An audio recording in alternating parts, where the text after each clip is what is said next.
Welcome everybody. Welcome back to the Valley Podcast. 5-2 Suns, looking good, feeling good. Got Evan with me here today. What's going on, Evan? Man, doing great today. Finally got my professional set up, so thank you all for bearing with me through the technical difficulties I had. But we're back, we're ready to roll and talk some Suns today. Nah, looks good, man. Looks good. So, Gabe here. You guys can follow me at Campaign.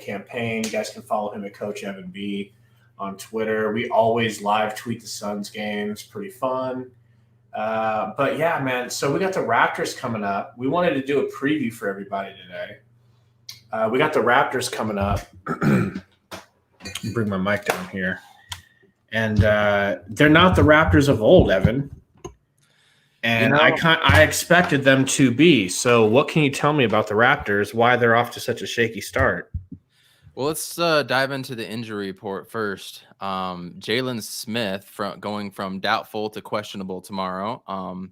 Probably unlikely that we would see him, but we'll see how that shakes out. Abdul Nader officially off the injury report. I'm really looking forward to seeing him just see what he can bring, see what he can do. Can he take minutes from somebody we don't know? I sure as heck didn't watch him last year with Oklahoma City, so I don't really know a lot about him. On the Raptor side, Patrick McCaw, the guard, is out, played with the Warriors. Some of you guys might have heard of him. Other than that, that's all we got for the injury report. Going back on what is going on with... I want to ask you a question real quick. Yeah. So why do you want to see Abdul Nader play? And did you watch him in the preseason? I didn't watch him at all in the preseason. I wasn't able to get any of those games. Okay. NBA League Pass, unfortunately. But I want to see, honestly, if he has any trade value. Let's see if he has something that he can bring. I just think the Suns are going to be buyers, and we could really potentially be in a buy now mode.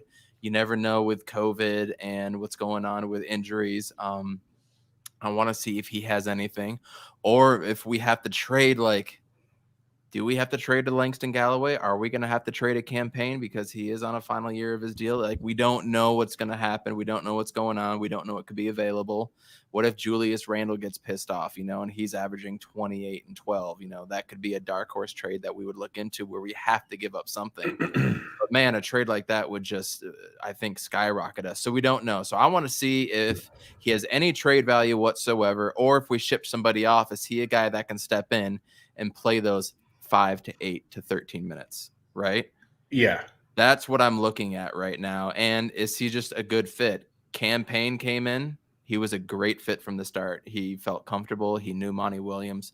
Being a fit in an organization can just push you to leaps and bounds. So we never know what we're going to see, right? Did you get a chance at all to watch him in Oklahoma City? When they played against the Suns, I did. And he does some things against the Suns, right? He would get some easy buckets, some backdoor cuts, some dunks. I'm going to go over to his stats here, but and a 3-point shooter as far as I know. But the dude is 6'7". From everything that I've seen from him, he looks absolutely ripped, which is something that I think we need. I think we need some muscle, considering all our skinny guys that we have on there, right? I didn't realize he was 6'7". Are you sure he's 6'7"? He's 6'5" with a 6'7" wingspan. So he more of a small forward type of role. Going into the stats here.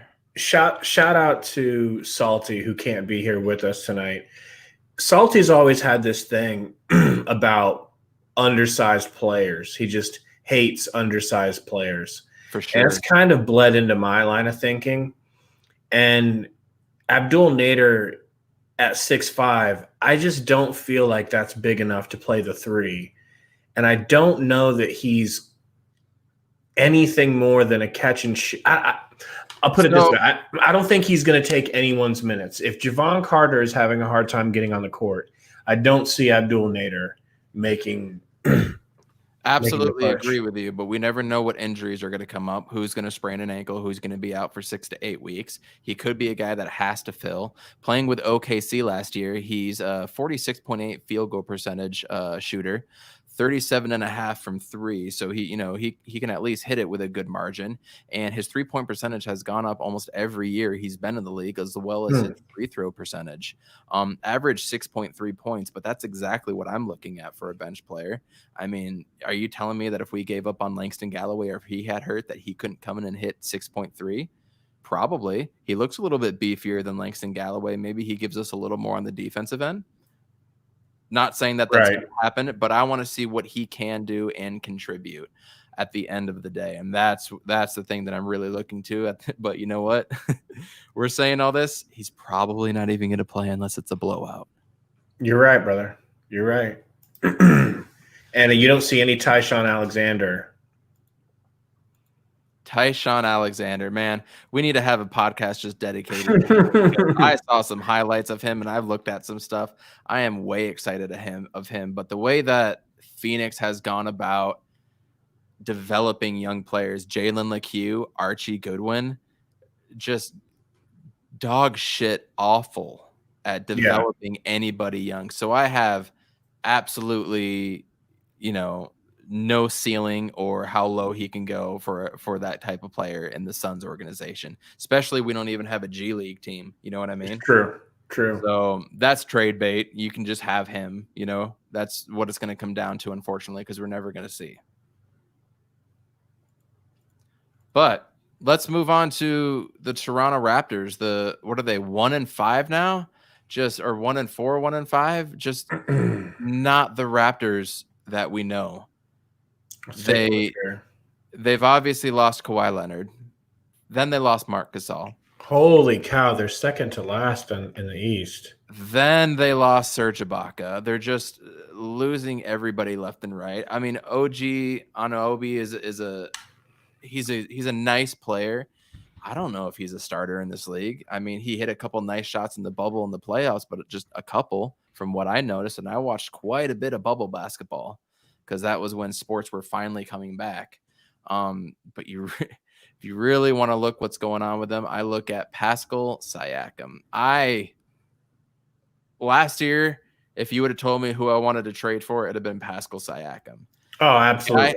The guy has an unorthodox way of scoring points. And in a one-on-one league, which the NBA is, or a pick-and-roll league, being able to score in an unorthodox way like a TJ Warren is so critical.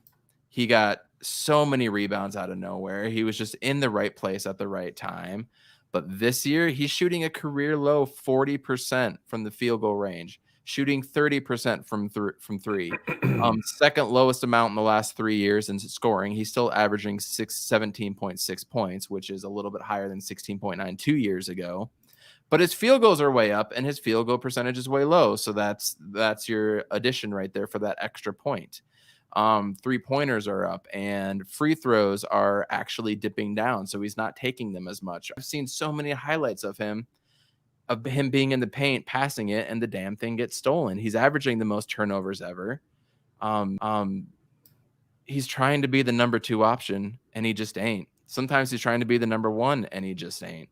And it's a damn shame because I think we all fell in love with the Raptors. I don't know if it's because we wanted the Warriors to lose so bad with Steph and Clay and KD, and we just hated them. I sure did. Yeah. But yeah, love with them. Also, them being in Tampa has to be somewhat of a detriment. You're not in your home. I don't know how many players, actually purchased homes in Toronto and which ones stay in a hotel or live in a hotel or something like that. But their whole rhythm of everything that they know is completely out of whack. They're not practicing in their own facility. It's almost like their own bubble, and they're going everywhere else. That's got to be really hard on them. But Nick Nurse even came out, their head coach, and said, we're just not guarding at a rate that we should be, and I don't know why. When your coach comes out and says, I don't know why, that usually ain't a good sign. So poor defense. Pascal Siakam not doing good. Fred VanVleet has the most points ever in his career, which we all expected coming off of the last few years. And off of his huge deal that he just signed where it was rumored that the Suns might go after him. Kyle Lowry is still being Kyle Lowry, but that's all you got on the Raptors this year, man. So it's a damn shame. we were talking about how important of a game this is. Now, who lost? So Clippers lost tonight versus the Spurs. Right. Correct. They lost by 2. They lost by 3. Yes. So now they've got one more loss than us. The Lakers won, so they've got one more win. So we'll get into that, but barely tonight. They barely pulled it off against the Grizz. So this Suns team, as good as they are, and the projections we have, this Suns team cannot lose games against teams that we are supposed to beat. Yes. This team falls under the category of a team we are supposed to beat. Exhibit A, Kyle Lowry. I read something today. I wish I could remember where they were talking about his post-game interview and pretty much just how dejected he is. And so I thought we could take just a quick look. We definitely don't have to show this whole thing, but let's just take a look. I mean, look at his face right now. Does that look like a player who's about to come in and beat this Suns team? That looks like a Luka Doncic face the other day when they lost by 30. I don't know if you saw that meme, but he's just sitting there. He's sitting there pouting and looking all sorts of pissed off. But yeah, that's what it looks like. What do you know about this team now through 6 games that's a little different than what you would have thought coming out of training camp? Are there strengths that you thought you had that you don't, or weaknesses you didn't know you had that you do? What have you learned through 6 games? No, I ain't learned shit. It's a fine line between being good and bad. I learned that.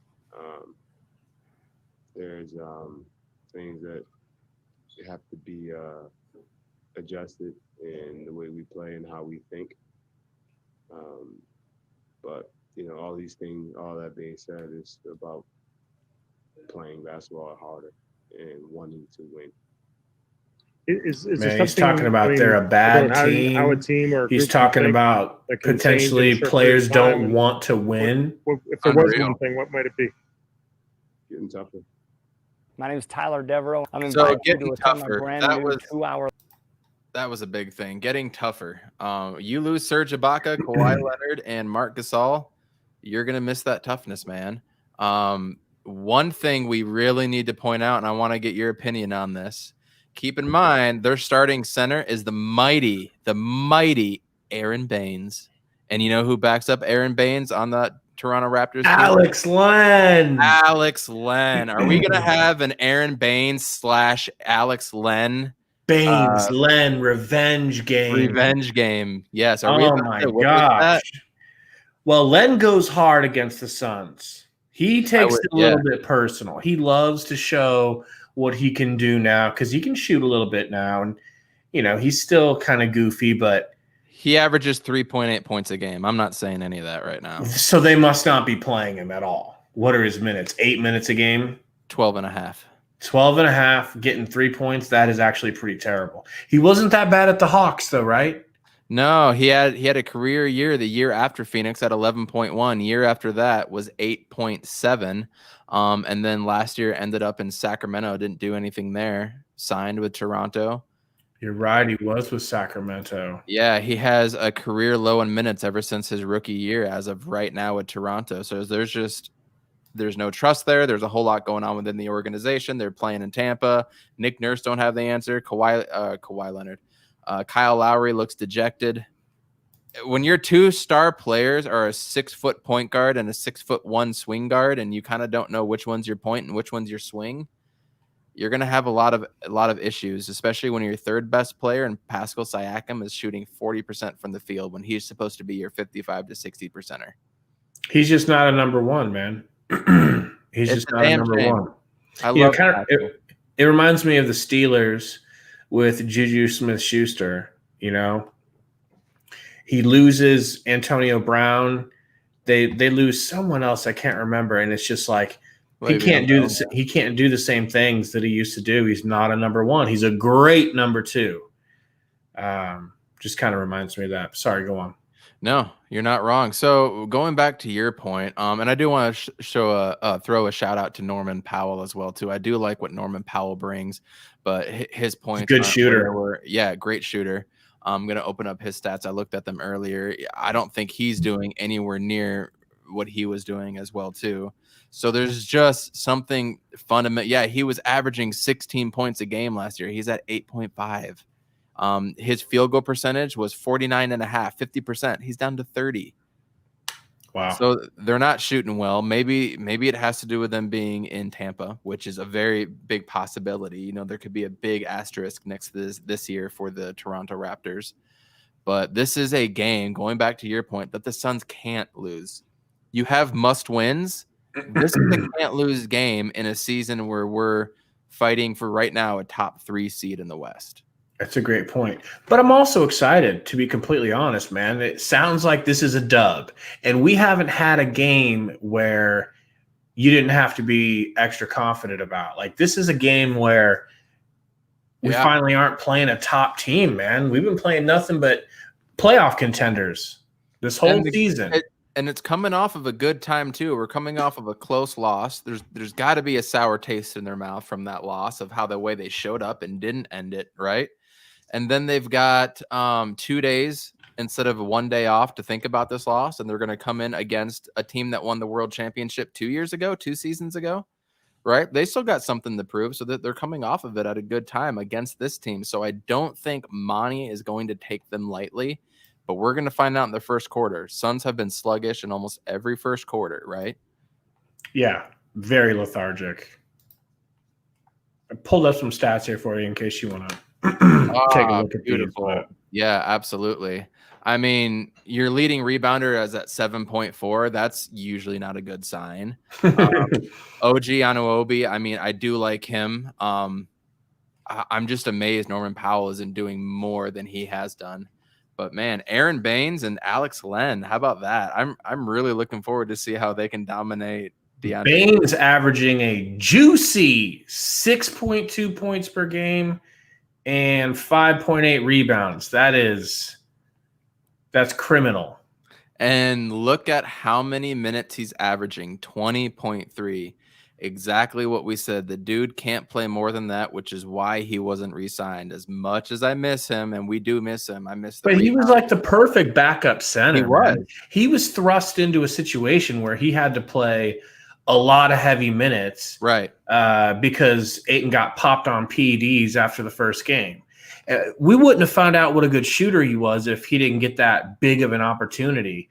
But I don't know, man. I just feel like if there was anyone, like I can understand letting Kelly Oubre go. I guess we'd have to take a second look at how much Baines got paid. But right. I would have loved to have cleared some things around. It hurt me to lose Rashawn Holmes, if I'm being completely honest. If I'm being completely honest, I think he was the absolute perfect backup center in the whole league. Rashawn Holmes? Rashawn Holmes against any backup center, I'm game. Absolutely, man. You take that away, it kills us. I hated losing him because I know that we weren't in a winning year, so I kind of get it. But if you're building pieces, I would have kept him almost over anybody else. Definitely over TJ Warren, right? He turned out to be kind of what he is. Yeah. So Fred VanVleet still doing VanVleet things. 21 more. Yeah. That's got to be a career high for him. I just had it open. I'm opening it again, but he had 17.6 last year and 11 the year before. So he's at 21.8. He's tied his best 3-point percentage. He has the highest field goal percentage right now than he's ever had. And he's going to the line about as much as he usually has. More rebounds, little less than assists. That probably has a lot to do with them not making their shots this year. CC Pascal Siakam. But that's what's going on with the Raptors in a nutshell, and it's just not there for him in Tampa. Man, you hate to see it, man. The mighty ones fall. The Raptors were riding high. They won their championship. Phoenix never has, right? So I don't. Yeah, man. Throw them in the trash. It's our turn. Absolutely, but considering where they came from and how quickly they've fallen, I'm speechless. Yeah, you really hope that doesn't happen to us after Chris Paul leaves. We cannot. We cannot afford. We're not going there. We're not going there. We're living in the now. We're living in the now, and all we got to do is win the next game. Right. So we were going to show some Celtics Raptors highlights just to get a little look at what this Raptors team looks like right now. So I'm going to go ahead and pull this up. Uncoordinated. Saw a lot of turnovers. It's such a damn shame. Now, did you watch this game? No, I watched the highlights of that game. I don't get that one on the League Pass, unfortunately, but yeah I'm just following. You're about to see it already, huh? Go ahead and rewind it. You're about to see it already. So take us through this. Well, they're in Tampa. They do allow some fans. In Tampa. Yep, they do allow some fans there. So how cool is that to be in Tampa and see an NBA game? Good for them. Man, but Jason Tatum did go off in this game, and you can't stop Jason Tatum and Jaylen Brown. I love that combo, the two wing combos. One's not a shooting guard, one's not a small forward. They're both wings. But there you see Kyle Lowry doing what he's done. His field goal percentage really hasn't dipped. His points per game hasn't dipped. It seems to be everything around him. He must have a style of play that he likes to go with, and it's taking some time to reel everybody in.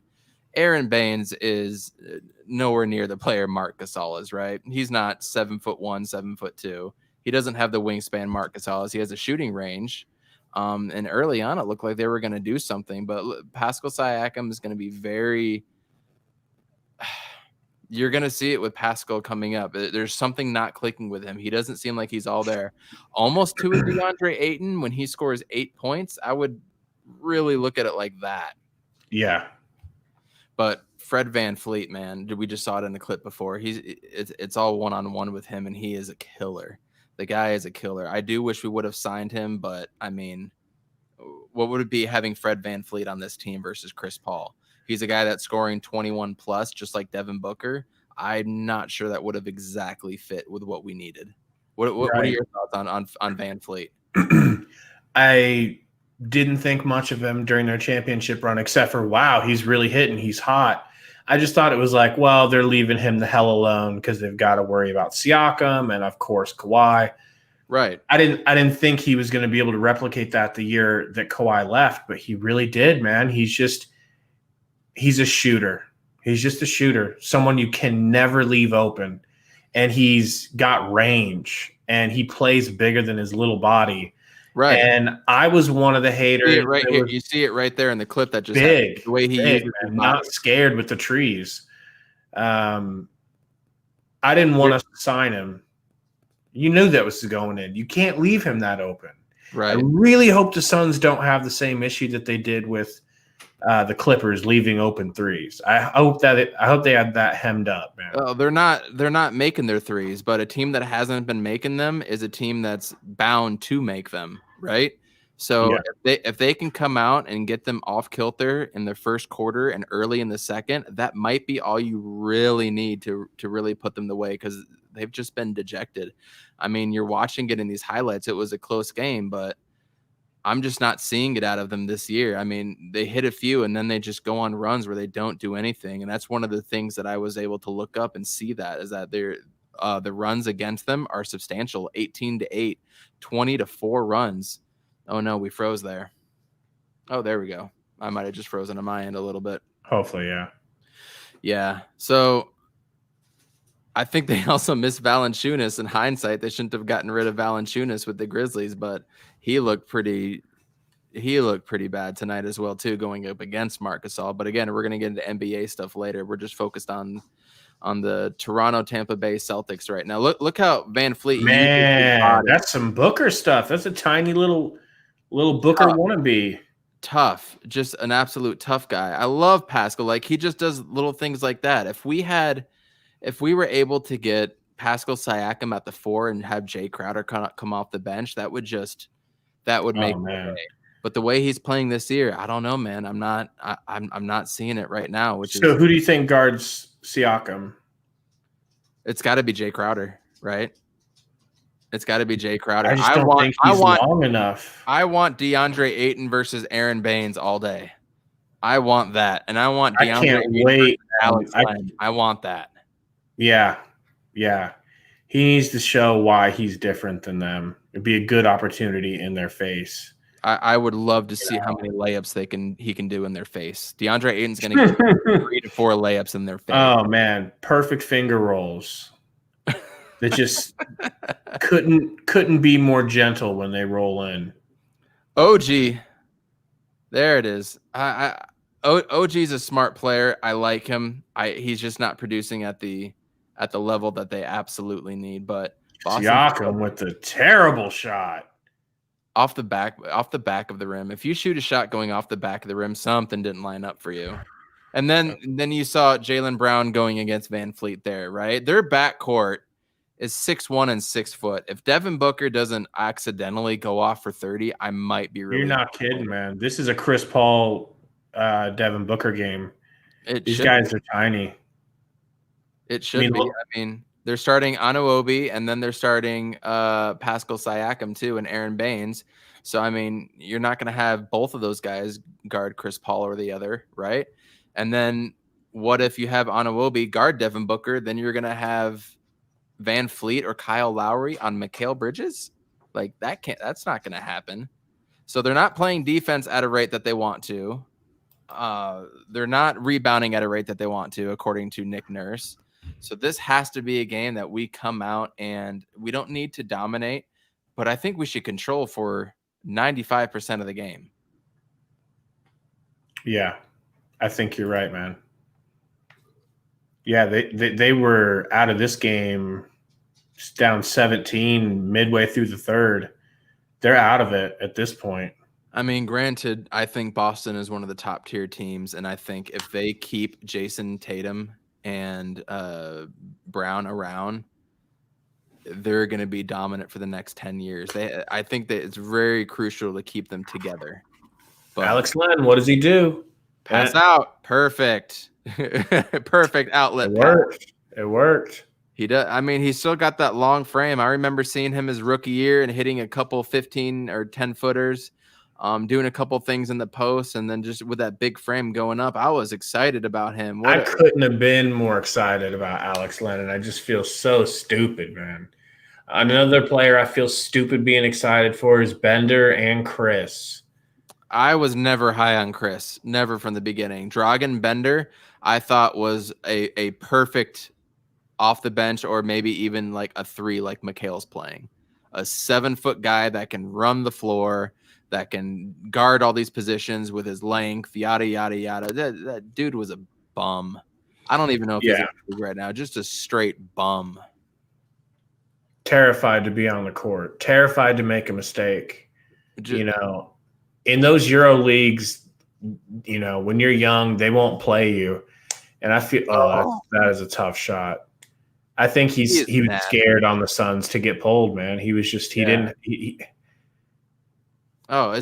just easy for them. When they fold, they fold. You can say that a lot about NBA teams, but when the Raptors fold, they're folding. Goodness. You can cut that. We don't need to watch that garbage anymore.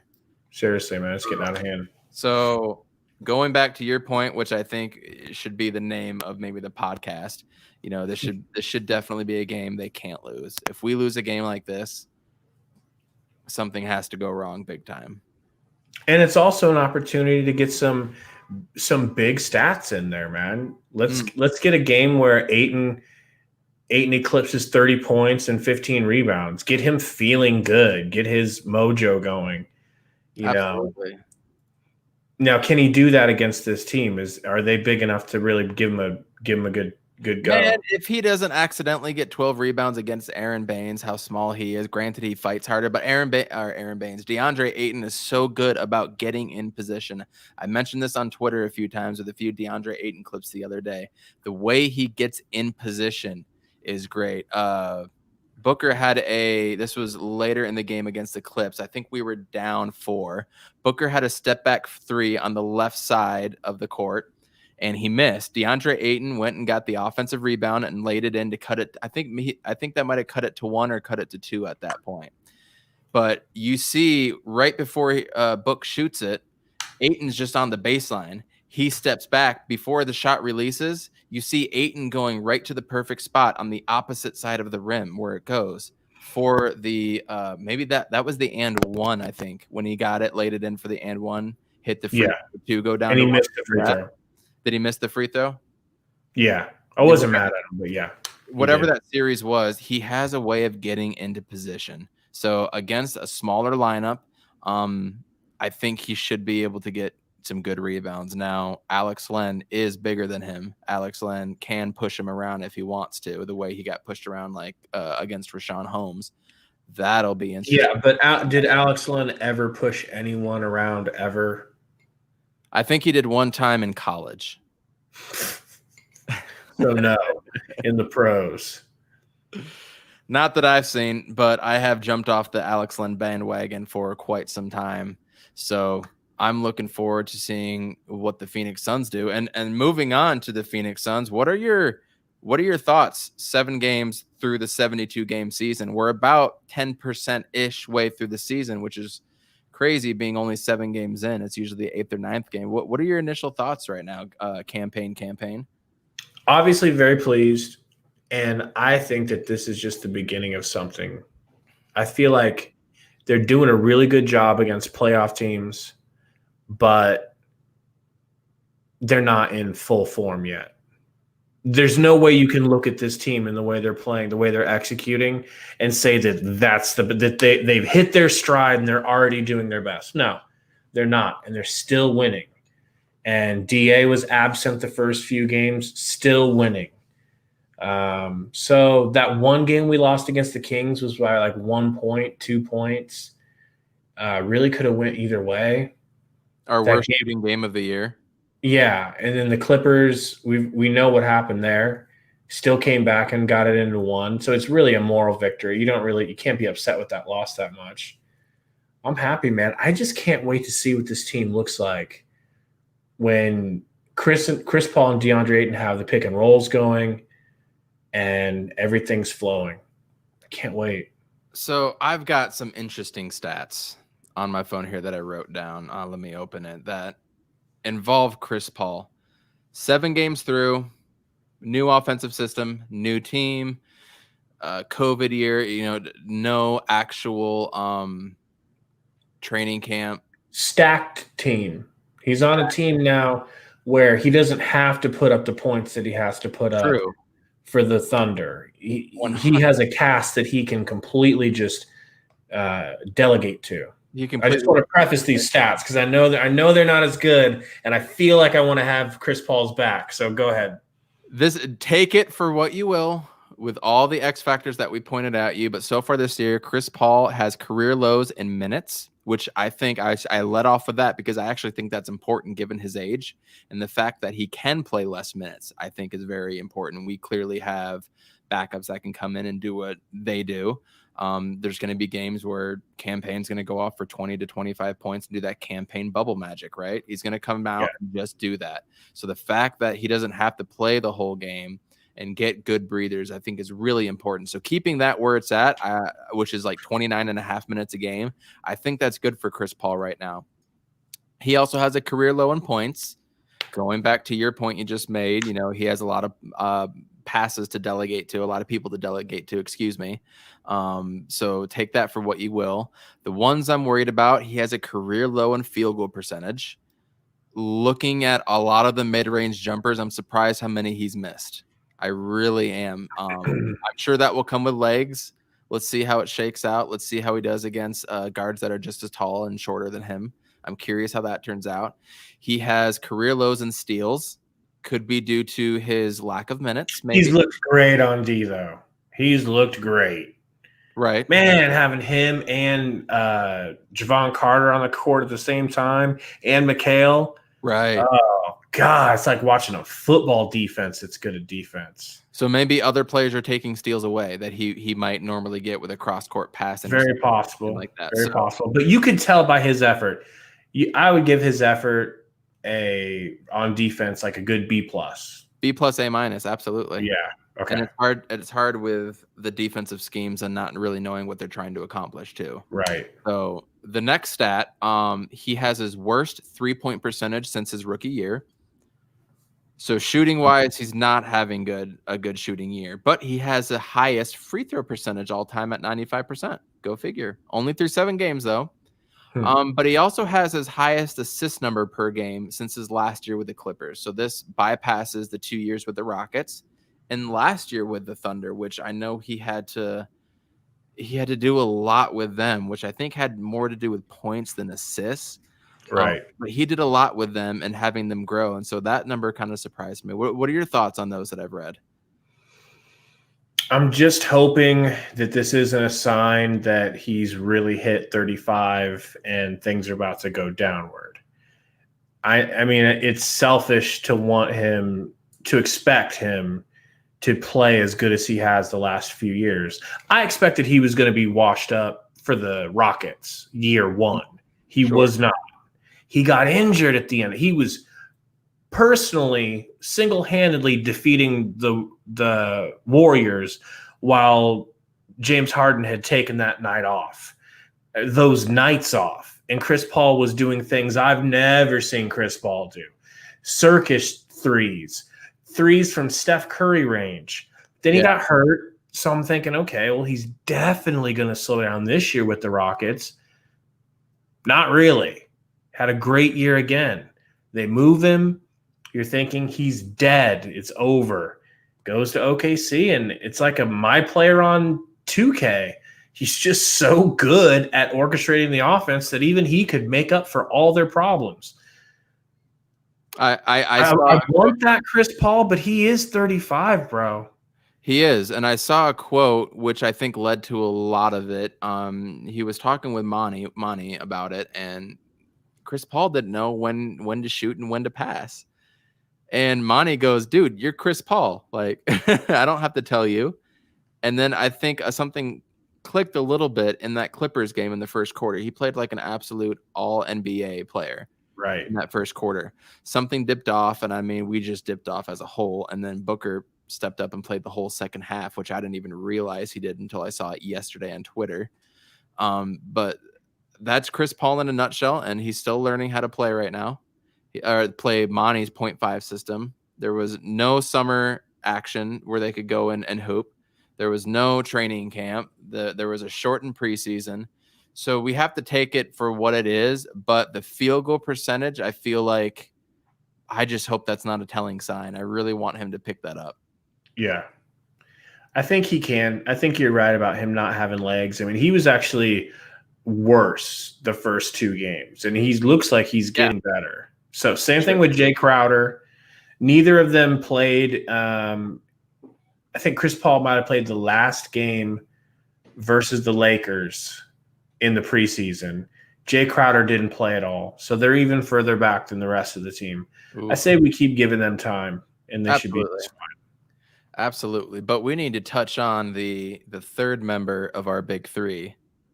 I'm not saying DeAndre Ayton. I'm saying Mikhail Bridges. Mikhail Bridges averaging a career high 14.1 points. Show him some love up here. Oh, beautiful, beautiful. We need to have a shrine for Mikhail Bridges' arms alone. Last year, check this. He shot 36% from 3. He's shooting 46 through 7 games. Field goal percentage 49.3, about where it was last year. Free throw percentage, he shot 84.5 last year, shooting 93 this year. Wow. Career high in rebounds by a rebound and a half. He's a little down on the assists, probably more so due to Chris Paul being on the team, right? His steals are down from 1.4 to 0.7, but I think he's more focused on-ball defense and guarding the best player as opposed to sagging off and doing the extra things and getting all the deflections that we're used to seeing. Otherwise, check this. He's averaged 1 turnover a game the last 2 years. He's averaging 0.1 turnovers a game.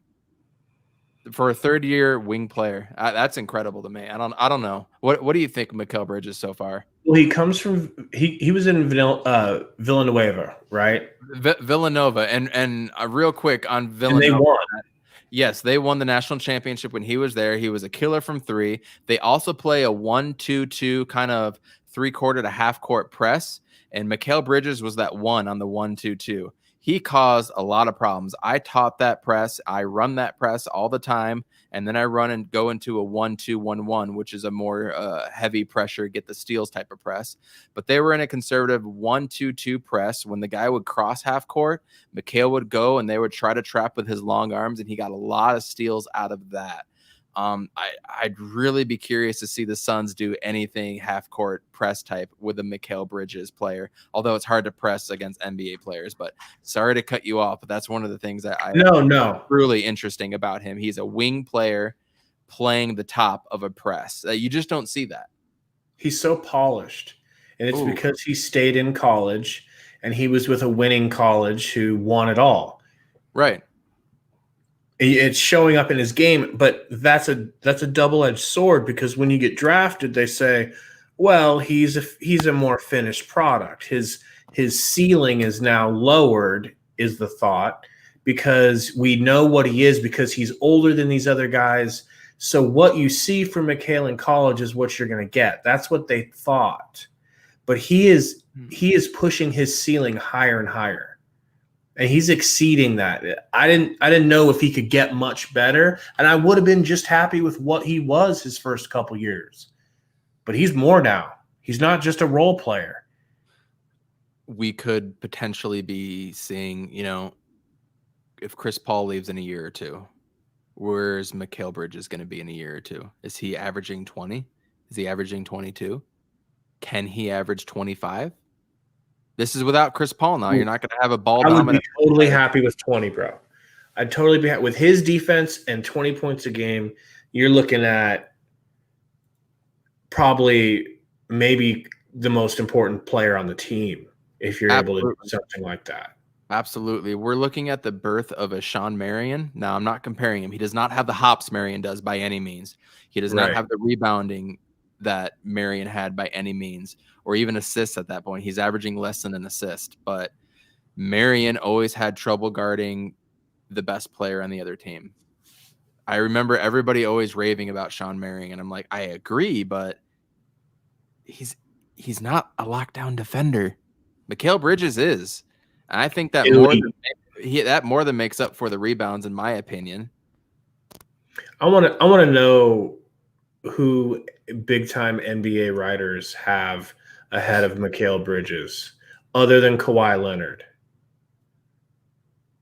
You think they put Paul George up there as a defender?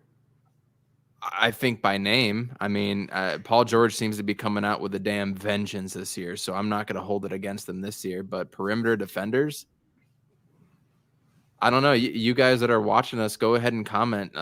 Please let us know who's a better perimeter defender than Mikhail Bridges. Can you list 5? Can you list 3? That's tough, man. No. I mean, I'll give you PJ Tucker, but he's not better anymore at his age. Yeah, lockdowns, man. They're a dying breed, and he at the elite level that he is. Someone who cares just as much about defense as they do offense. Okay, the Ringer says number 1 is Kawhi, number 2 is Giannis, number 3 is Ben Simmons, number 4 is Marcus Smart. Marcus Smart is a hustler. I'm not going to hate on him. I'm fine with the list. Go on. And Drew Holiday. I don't know about Ben Simmons, and I don't really know about Giannis being as good of a defender as everybody says he is. That's my personal opinion. They have Pascal Siakam, but he does guard like LeBron James and a couple of the bigger wing players. He's obviously regressed this year. Let's see, who else do they have? I can't find anybody else, man. I'm trying to rack my brain. Eric Bledsoe's number 7? No. Give me a break. That's current? That's current. No. Are you kidding me? Patrick Beverley. Yeah. You got to put Pat Bev up there, but you got to put him up there. Over Mikhail Bridges? I think he's a great on-ball defender. I think he's a pest. I think he's exactly what Javon Carter is. He's what Javon Carter is the full game, and he goes harder, right? And they have Jimmy Butler. I will give them Jimmy Butler. I will give them Jimmy Butler. So I'll say Jimmy Butler, Paul George, Kawhi Leonard. I'm not seeing it in Giannis. Please prove me wrong. Show me the defense. Well, he's just so damn long. He's just so obscenely long that his defense is really good. Right. And then they say Marcus Smart. Test everything. I'll say Marcus Smart because Mikhail Bridges doesn't have the foot speed, and against a shorter, quick point guard like a Jamal Murray, I don't think Mikhail can contain him, and that's the truth. But I'm talking about a wing defender. So I'm not talking about a point guard defender. Guarding a point, being the number one option, that's completely different. Yeah, we got a squad on defense, man.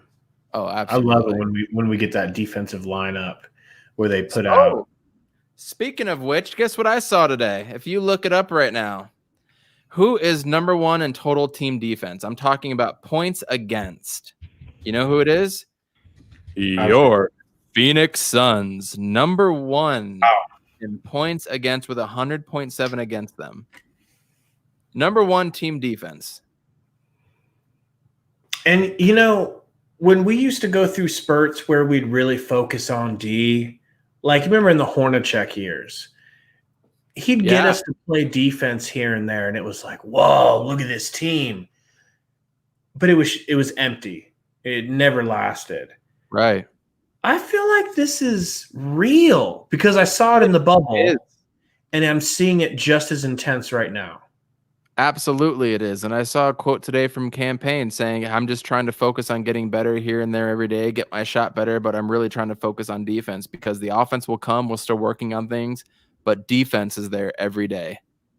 That is a championship mindset. Let me tell you, everybody, again, saying defense is there every day, defense is a priority every day, that is a defensive team with a championship mindset right there. No team has ever won without a defensive mindset. I mean, recently, look at the Celtics, 07-08. Look at the Lakers and their defensive mindset. Look at the Raptors with Kawhi. Look at the Heat and the defensive pressure they were allowed to put with having LeBron James in prime years and Dwayne Wade prime years. Even look at the Warriors defense. Their defense was a lot better and scrappier than a lot of people give them credit for. San Antonio, they played really good defense. We can keep going. But if you have the number one team defense, I'm not talking about rebounds, steals, any of that stuff. I'm talking about how many points does the other team score against you? Bro, I'd settle for being top 10. We're number one right now. Perfect. Against playoff teams. We need to keep an eye on that all season. So that shows that. But, you know, going through a couple other things that are going well for the Suns. Do you have that image of Campaign that I put on the channel a little bit ago? Yeah, not Campaign, excuse me. Cameron Johnson. We need to talk about Cam Johnson. I think the last game was a fluke, shooting 2 for 8. That ain't going to happen every day with him. He in his second year, he's averaging 12.7 points, over 8.8 from last year. He's shooting a little bit better from 3. But overall, field goal percentage, he's shooting 6 points better from field goal percentage. He hasn't missed from free throw yet. Dude is 100% from free throw. Granted, he really doesn't drive as much as we'd like. Rebounds are a little bit down. Assists are a smidge down. Blocks and steals and everything else are right there. And his turnovers are a little bit down. How many free throws has he shot? He's shooting almost 2 per game. I don't have the exact number right in front of me, almost 2 per game. So probably 10 to 14, but every point matters. I mean, that's what he's doing so far in crunch situations when he's coming in. He's always in an important part of the game. I mean, I guess there's never an unimportant part, right.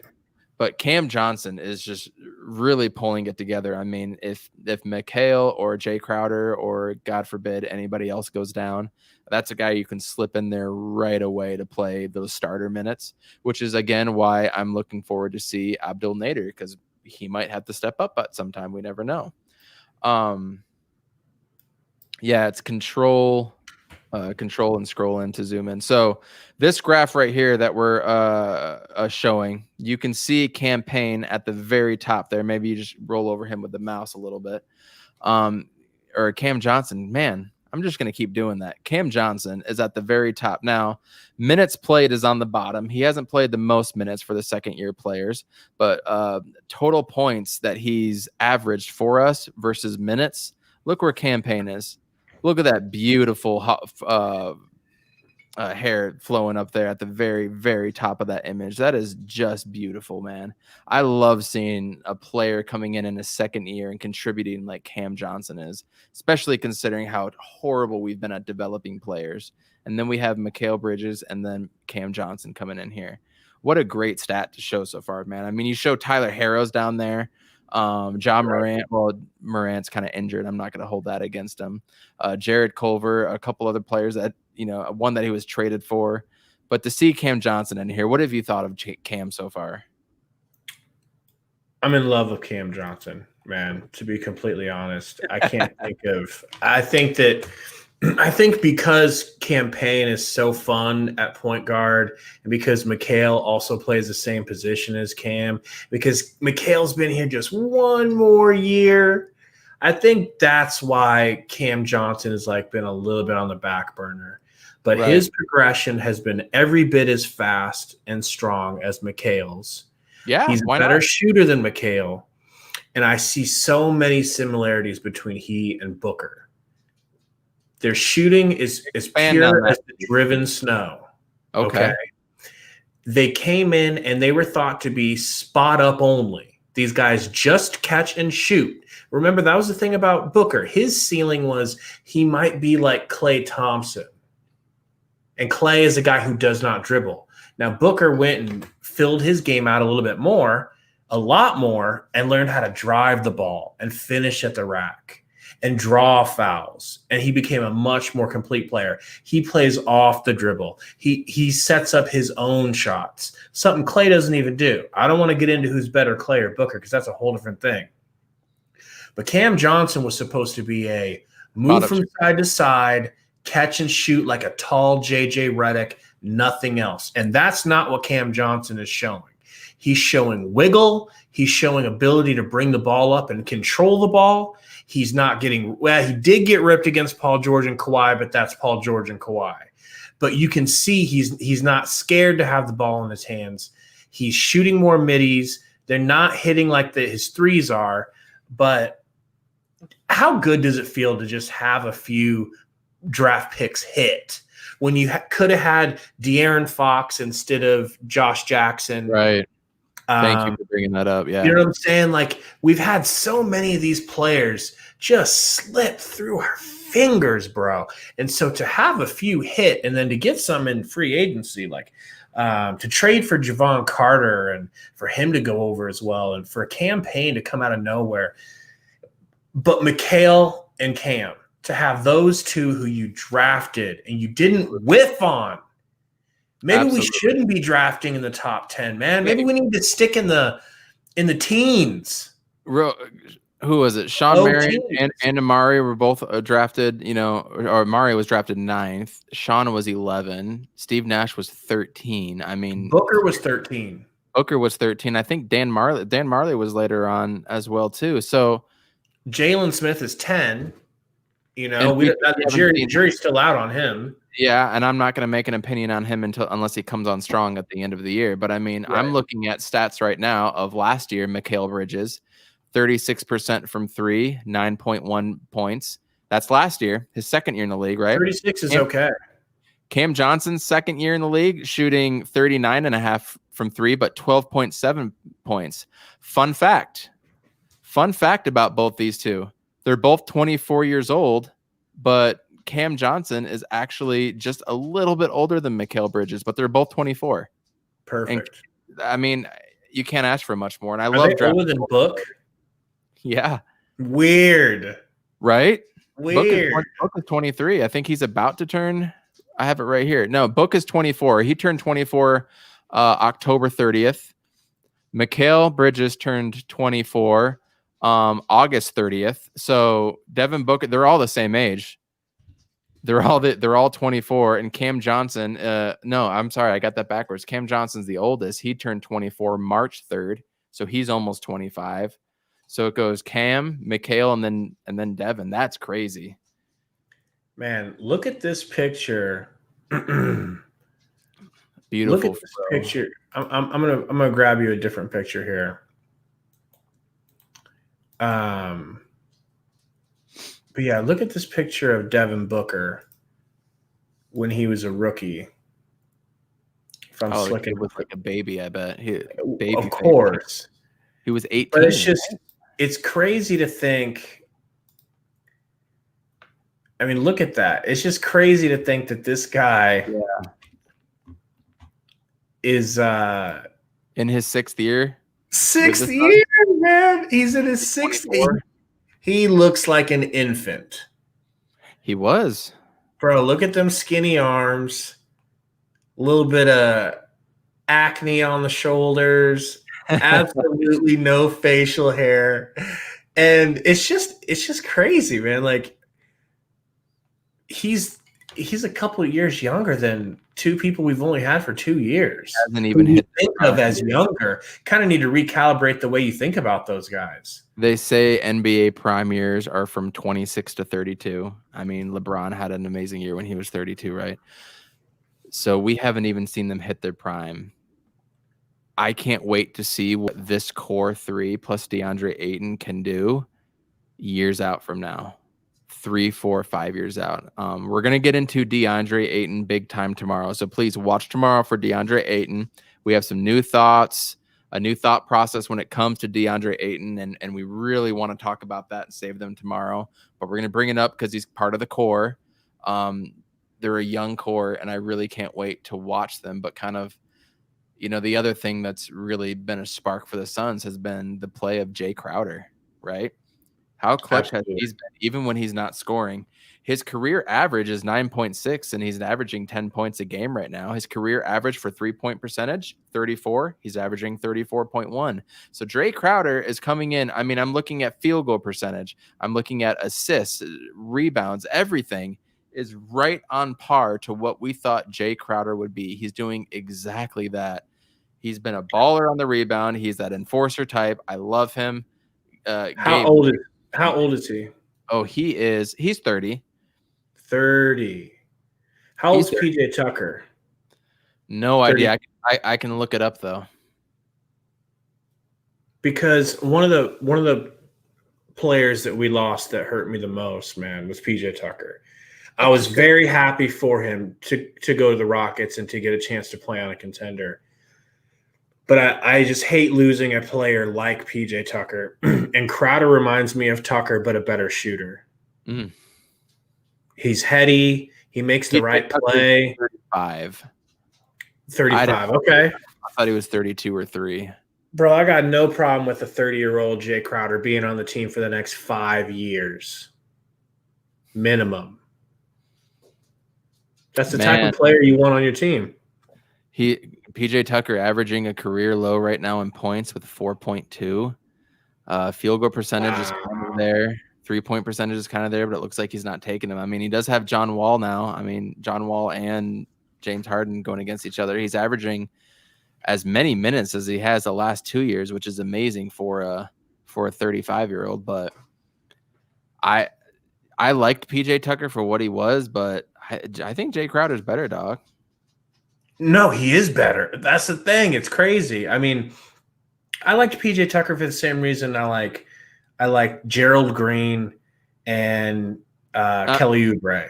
I like PJ Tucker because I like Bo Outlaw from back in the day. If you my gosh, I remember Bo back in the day with Bo Outlaw. What a dope name too, man. What a dope name. I loved me some Bo Outlaw for no reason whatsoever. I love just his name. Just a great name. He's like an Elliot Perry Sox. He's a Bo Outlaw. He's a fan favorite that everybody's just going to gravitate to. He won the Marley Hustle Award in PJ Tucker.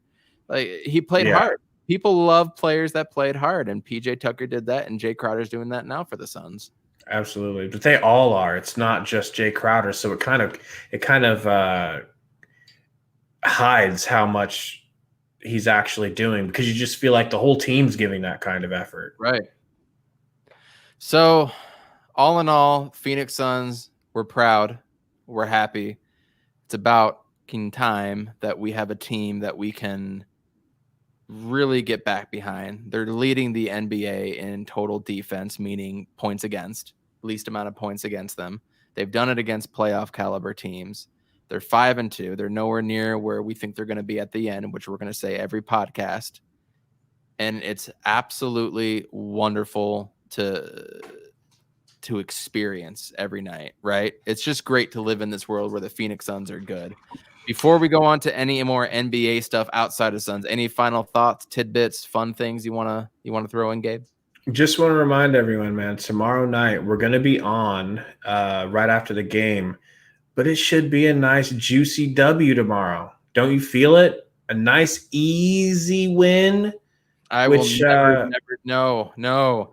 Thank you for saying that. This is something that me and Twitter, we need to beef on. Everybody was riding high before the Clippers game after we pulled off the sweep in the mountains. And I just wanted to reel everybody back and say, no, this is a few games in. You know, we've got 5 wins. The only thing 5 wins gets you this far in is a 5-67 season, 5 wins and 67 losses. That's the only thing 5 wins gets you right now at this point of the season. It guarantees you a 5-67 record. That's it. So we need to get off that mindset. This should be an easy win because I'm never going to underestimate the other team and what they're going through. But going into this game tomorrow, what to expect when you're watching it? You expect the Suns to get this dub. I expect them to remain in control. Fully. I don't know if they will blow out because it just in the NBA it happens, right?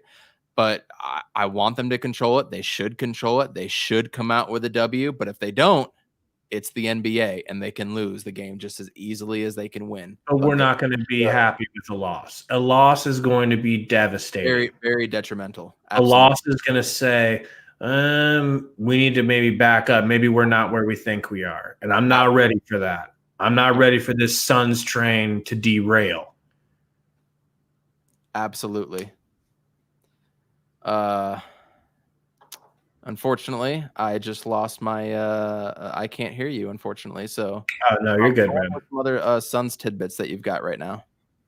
Well, big thing is I know that it's early in the season to be counting the standings, to be standings watching. But with a 72-game season instead of an 82-game season, I just feel like I want to watch it a little bit more because this is all about seeding. I can't wait to figure out where we seed, and I want us to seed as high as we can so we can we're going to – I don't even want to say we're going to get it, but can you imagine us getting a home playoff series? Again, I don't like going and looking at the rest of the schedule coming up, but I'm saying that's why you're damn right I can. Yeah, I'm so into the standings right now because I want us to get that 3 or better. Currently, Bleacher Report has us ranked in their power rankings 7th, but right now there's only 2 Western teams they have above us, both LA teams. So, and they've earned that for right now, considering one of them beat us and the other one's the Lakers, who are looking pretty good. And that's exactly what my power rankings right now. We're going to go through those when we get into the NBA stuff, but that's exactly where that's exactly where I see them. So we're happy. We're good. We're on a roll. Tomorrow's more of a can't lose game. I don't want to say this earlier in the season, but going against this type of team, I really feel like we should not lose this can't lose game. So going into the NBA and some of the other highlights that we've seen, I want to touch on Stephen Curry first, getting 62 the other night and then getting 30 last night. And all of a sudden, the Warriors are 4-3. I mean, they got Steph Curry. That really makes you wonder what they would have been able to do with a healthy Klay Thompson. We don't know. We'll never find out until maybe next year. Right. 32. He's not young anymore. He's not the 26-7-year-old. That's the spry Steph Curry. He's got bad ankles now, unfortunately. I'm not the biggest Steph Curry supporter, but I appreciate the shooting that he does. He's one of the best shooters we've ever seen. And they're 4-3. What more can you say? But going to today's scores, the Nets manhandling the Utah Jazz, 130-96, beating them by 34 points. And Jazz fans have the nerve to try to talk any shit to any Suns fans on Twitter is amazing. I know that you're not a Sun Devil fan, but there's a huge Phoenix Suns, huge Arizona State Sun Devils, Utah Utes rivalry going on, and I think this is kind of stemming to that as well too. They just got absolutely blown out. The Jazz did. And here's Steph doing what he does. Just absolutely deadly. Going into some other scores while these are playing, the Lakers beat the Grizz only by 2. I watched most of that game. The Grizzlies looked like they were doing everything that they needed to do. The Lakers just looked disinterested until they needed to be, which is, you could look at it 2 ways. 1, they're not focused, or 2, they'll focus when they need to focus, and they'll still be the best team. I'm looking at it like the latter, because they're still working in Schroeder. They're still working in Wes Matthews and Marc Gasol, right? They're still working in all those pieces, but they just did not look good tonight. So let's see where the Lakers go from here. The Nuggets beat the T-Wolves. They finally got their 3rd win of the season. Nuggets are doing what they should do going forward. The Bulls beat the Blazers, which I couldn't believe. When we started the podcast, let's look at this score. I think the Blazers are going to be good. Man, they just trailed off. I might have to move them down in the power rankings that I currently have right now. And then finally, listen to this campaign. Spurs 16, Clippers 113. We touched on it earlier, but the Clippers, all the shit talking they were doing and Paul George was doing, you had to have a 39-point effort to beat us. Kawhi Leonard's going to get shut down by Mikhail again. You had an amazing outburst that you did not sustain, and the Clippers lost by 50 or 40 a couple nights ago. If anything, this 100% proves what all the pundits are saying about the Clippers is they're not consistent. They're not. You can't count on them. They have more talent than anybody except for the Lakers, but they're inconsistent. So take it for what you will in a COVID season, right? Yeah. But this proves a lot to me. And were they riding high off of the Suns win? Because I don't feel like they should be riding high on that Suns win. You blew a 31-point lead, bro. Well, Paul George had plenty to say after the game and everything. And man, I mean, he's a front runner, bro. I mean, what do you expect from him? You're not wrong. I mean, I loved Paul George when he was with the Pacers. He was one of my favorite players. I was a Pacers fan for a while. And he can still do what Paul George does, just like he did. Everybody loved him, right? Pre-injury, post-injury. When he was with the Pacers, and he was the only thing standing in between LeBron and getting back to the finals against the Warriors, we would get behind anybody who stood a shot at taking out LeBron. Yeah, Paul George and that's what he represented. Yeah. And I don't really hate Paul George. I think this last game just left a bad taste in my mouth because it's one thing, man, to be going off and you're hitting every shot you take, but to get all arrogant and try to push Book and push the guys and mad at campaign. Yeah, and just to be talking like you're going to do something when everybody knows you're not. And he was backing away the whole time he was talking to Book. And it's like, bro, just stop. Like, no one thinks you're going to do anything. And no one thinks Booker's going to do anything. Okay, so I just didn't need it. It kind of made me like him a little bit less. So that's where the Clippers stand. So I didn't do a traditional power rankings 1 through 30. I did conference to conference. So I'd like to start out with the Eastern Conference and who our opponent in the finals is going to be, if you will. Yeah. Number 1 as of right now, I've got the Philadelphia 76ers. They've got 1 loss. They added Danny Green. They still got Ben Simmons. They still got the baller Embiid, who's just the best post player in the game today. I used to think it was Karl Anthony Towns. He's fallen off last year, had a lot of personal stuff with deaths in the family with COVID, and he's injured right now. But for right now, it's Joel Embiid, right? So Definitely. Sixers number 1. I got the Nets number 2. Is that where they are in the standings? No, but I got them number 2 because I feel like that's where they're going to be in a game if they need to win. I feel like Kyrie and KD are going to pull it out over almost any team in the league. Number 3, I got the Celtics. I love Tatum and Brown, like I said. Number 4, I've got the Bucks. I just don't think they're as good as they have been. I think the ruling's kind of out on how to defend them and what to do against them. After that, number 5, the mighty Orlando Magic. I for some reason I've always gravitated towards the Magic, man. even when they first came out. With what they're great jerseys. What other than their great jerseys and their history? They're great jerseys. They're the best logo in the NBA. I love their color scheme. I love their name. I just gravitated towards it. Then they had T-Mac and unfortunately, Grant Hill. But then they had the year where they went to the finals with Dwight Howard and that whole crew, Rashard Lewis and Hedo Turkoglu. I loved them. And now they've got some ballers in Terrence Ross. Markelle Fultz is coming on strong. Sasha Vujacic. I've always loved Evan Fournier's game. I thought he is the ideal backup two guard that can come in and give you buckets off the bench. I don't think he's a great starting two guard necessarily, but he's doing what they should do. So I love the Orlando Magic right now at 5. Number 6, I got the Pacers. Losing TJ Warren, I think, does put them under a little bit.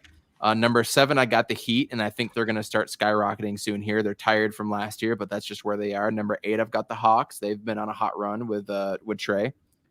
Number 9, I've got the Knicks and Julius Randle just being a boss right now. He is. I love Julius Randle's game. I don't like He's him. really matured. He has. As I said, I don't like him, but I love his game. Yeah. But he's coming around. And then number 10, I've got the Cavs. They've shown some things, and they're gonna be better. Then I got the Bulls, especially after the win over the Blazers tonight. Number 12, I've got the Hornets, which I'm overall disappointed in them. I thought they would be a little bit better. Number 13, I've got the Washington Wizards, who look like straight booty hole this whole season. I don't know what's going on with them. They seem to have turned it around the last 3 games to a point. And then I've got the Raps, who we play tomorrow. And then finally, I got the Pistons. And can I just say, I feel so bad for Jeremy Grant going to that team. He says it's the best decision he's ever made so far. I feel so bad for him. I wanted him on the Suns over Jay Crowder. Yeah, he would have been a hell of a pickup, man. He's what I think Sticks could turn into. What do you think? Good. I haven't seen him. You think that's a good comparison? Did you watch any of Sticks in college? Yes. Coming out of college, I would have said absolutely no. When I saw him, and I did see 2 preseason games in the first season or the first game or 2, and the little bit I saw, I could see that development, but I can't quite fully say that yet. Does that make sense? But I could see that actually being there. They're just both skinny 4s that can shoot, but can rebound and be gritty and do things that you don't expect them to do around the rim, Yeah, I would say more defensive minded on the Jalen Smith side, probably better a shot blocker too. There's no, yeah, he's bigger and stronger than Grant. Grant is pretty thin. Jalen Smith could get a 3-point shot going. He already kind of does. Yeah. Why he couldn't be more deadly in incoming years. Man, we've come a long way from having Ryan Anderson as our stretch 4. Our starting. Ryan Anderson and Dragon Bender for the pick and rolls.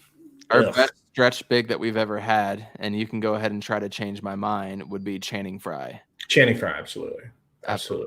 It was God mode. Followed closely by Tim Thomas in his half year of excellence. Right. And I would say Aaron Baines for 1 year. I'll never stop loving Baines after last year, man. I'll never stop loving Baines. I'm excited to talk about him tomorrow. The Baines and Len revenge game. That beard, it's like Andy Dalton with the Cincinnati Bengals. It is the perfect red rocket hair, orange hair, perfect orange beard for Baines to be playing with the Suns. And he was just so gritty, man. So gritty. So moving on to the West real quick. Any qualms with the East power rankings? Again, this isn't based off of record necessarily. It's just where I see them right now if they had to play a must-win game. No, I agree. I agree with all of that. So going on to the West, I'm going to start from the bottom now. The bottom, I'm going to go with the Grizz. You don't have Ja Morant for an extended period of time. I think it's going to be a struggle once the losses start piling up. Right above them, I've got the Thunder. They have some fight to them, which is why I put them above that. Above them, at 13, I have the Timberwolves, who I thought was going to be fighting for a playoff spot this year. They just can't seem to get it together ever since KG left, man. They have so much talent, though, and they were supposed to be us before we were us. You know what I'm saying? When they had their little trio going, when they had Wiggins and Towns, but that shit has fallen apart, hasn't it? Well, Towns being injured, obviously. They have Russell. They have D'Angelo Russell. They got Ricky Rubio now, right? They have a couple nice rookies coming in there and second-year players, but I mean, dude, I don't watch them enough to accurately give anything on that, but the players that they've had, the moves that they've done, and what they should be, it's very disappointing. It really is. I'm rooting for them. I always kind of like the Timberwolves for whatever reason. Kind of like that last shot. Oh, you're giving it to Luke Kennard on the last shot, and he gets it back out. Oh, that last three didn't count, did it? Yeah, that was. No, it didn't count. It didn't count. No, it didn't. And that's Patty Mills missing the comes up here and misses a free throw. I remember who had the last shot. For anybody that didn't watch, we'll just let it play here. But it has to be Kawhi. It has to be Kawhi. In DeRozan's face, and it clanks. Terrible shot. Man. Terrible play. He said, get it in and go one. He wanted that win. There's so much bad blood between those two programs. Well, and also, I had 13 the Wolves. I have number 12 the Spurs. But that's an impressive win that they pulled out tonight. I made this right before that final came out. Maybe I should move them up. But here's where it starts to get interesting in the West. I don't think the Spurs are making the playoffs regardless of this win. At number 11, I have the Kings now. If we had done this 4, 5, 6 days ago, I had the Kings at 6, 7, or 8. They were playing that good. They've fallen down a little bit. Right above them at number 10, I have the Mavericks. Granted, Luka just got a triple-double in their last win, and he looked like a Luka. Wait, so this is just the West. This is the West right now. You're doing top 15, just the West. Just the West power ranking. So as of right now, you have the Mavericks out of the playoffs. Absolutely. With Luka. I do not believe Salty's favorite player. I don't believe in anybody on that team, bro. I don't. I mean, what about when Porzingis comes back? Porzingis is Porzingis. I don't think he's a difference maker like he was. He ain't that dude that's going and dunking on people left and right and getting nasty rebounds and being just a freak. He's a stretch 7'3" player that's skinny now. It worked for Dirk. It worked for Dirk. You're damn right. He ain't Dirk. He don't got footwork like Dirk. He is not Dirk. I would disagree. I think that Porzingis is one of the most special players in the entire NBA, and I think that the only problem is he's injured. He's oft injured. Absolutely. But if he weren't, I think he would be giving everyone nightmares. All the love that Luka's getting would be diminished because Porzingis is more special. I mean, he's a legitimate 7'3", bro. Not 7 foot. He should still be dominating more than he was my problem. And he's so injury prone, you can't rely on it. Yeah. You just can't. I'm not going to trust Dorian Finney-Smith to go in there and go hard. They lost Seth Curry, who I thought was one of their better ones. Now, I do like Tim Hardaway Jr. I thought he's a lot better than I really thought he was going to be. I don't trust that cast of characters behind Luka. If they ain't hitting shots, you can say this about Suns too, but they're going to lose, man. And if we ever find out how to guard Luka, and it looks like just piss him off and make sure he doesn't draw fouls, it's going to be a wrap for them. And Luka's shooting a terrible percentage this year. I'm not going to pull up the stats that he just is. So I've got the Grizz at 15, Thunder, T-Wolves, Spurs, Kings at 11, then the Mavericks at 10. At number 9, I have the Houston Rockets. Just outside the playoffs. Just outside. Seeing John Wall and what he's doing, he could be in for a monster year. And if they keep Harden and something turns up with them, you never know, right? You never know with those two. They're great players. They are. And Christian Wood's looking like a we let him go. Oh, don't. I'm not getting with us. Good vibes only. Good vibes only. Yeah. That's why you got to appreciate players like Cam Payne. You got to appreciate players like Cam Johnson and Mikhail, because we as an organization, until James Jones took over, we didn't hit. So it's like we're finally hitting, and that's why we love these players so much. Sorry, go on. No, you're fine. So I had a problem with the 8-9 seed, but as I said, it's as of right now. I put the 8 as the Warriors. They are 4-3. You have the Warriors in because of that performance. You're gassed up. I'm gassed up with them. He's got you gassed, bro. They're not making it. You're probably right, and I'm probably overreacting, and it's an absolutely terrible take. Maybe if he plays like that, they look better right this second. And I think James Wiseman, the rookie of the year this year, is going to be even better. And Houston's got nobody that can guard James Wiseman. Is he playing like rookie of the year? Absolutely. Look up the stats. Look at the highlight. I love James Wiseman. He should have been the number one. Period. There shouldn't have been any debate. So that's the 8. The 7, I've got the Pelicans. The 6, I had the Blazers. Before tonight's, Blazers were up by 20. This is before what happened tonight. Okay. Number 5, I have Utah. Number 4, I have Denver. All right. Now, the way I wrote down the list, I had 1, 2, 3, and then I put everybody else. Okay. So we need to make this abundantly clear. There is a clear 1, 2, 3 in the West pecking order right now. And then there's everybody else. And that number 3 team is our Phoenix Suns. Number 2, I've got the Clips. Number 1, I've got the Lakers. And I don't know if anybody would necessarily change that around right now. I would say 1, 2, 3 is pretty solid. And then everybody else. Yeah, I have to agree. And it feels good. It's a weird position to be in. They were giving us 5 and 4. And, we only beat the Jazz one time, and we only beat the Nuggets one time, but they were teams that played longer in the bubble. I understand, especially the Nuggets. I understand, but this is based off what we've seen so far, and we like what we've seen out of the Phoenix Suns. So campaign. That's what I got for you on this beautiful Tuesday evening before the Phoenix Suns take on the Tampa Bay Raptors in the Alex Len, Aaron Baines revenge game. Well, I appreciate it, man. We'll let these James Wiseman highlights play out as we say our goodbyes. But man, thanks everybody for being in here. We got to get this chat going next time. Get a little bit more popping. Weird seeing Kelly Oubre down here on this team. That's looking good. I'd like to see that from Ayton. Gets it from Wiggins. No, just he's nasty. I mean, that's what they've been missing, isn't it? Absolutely. I mean, they haven't been missing it because they had Kevin Durant and Steph Curry, right? But if they had Klay Thompson, they might be the 2 or 3 seed.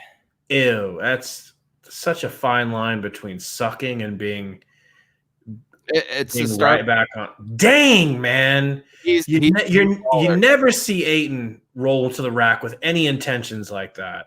And I don't know if they'll show the clips here, but here he goes. He runs the floor too. They cut us off. Cliffhanger for next time. He runs the floor. I like James Wiseman. I like him as a player, and I like Penny Hardaway and what he's doing down in the Memphis program. And we can talk college ball all day too. I love ball. Ball is life. Catch me on Twitter, y'all, at Coach Evan B.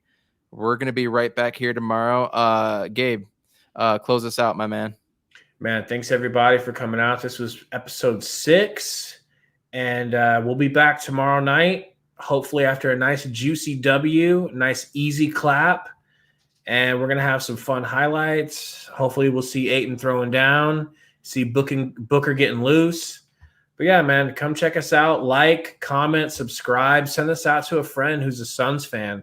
Let them know there's a new awesome Suns podcast, and we go live after the games, man, because it's really fun right after the games to get in here and talk to people and see how people are feeling. So check us out tomorrow night right after the game. We got the Raptors, and we'll see you then. Thanks, Evan.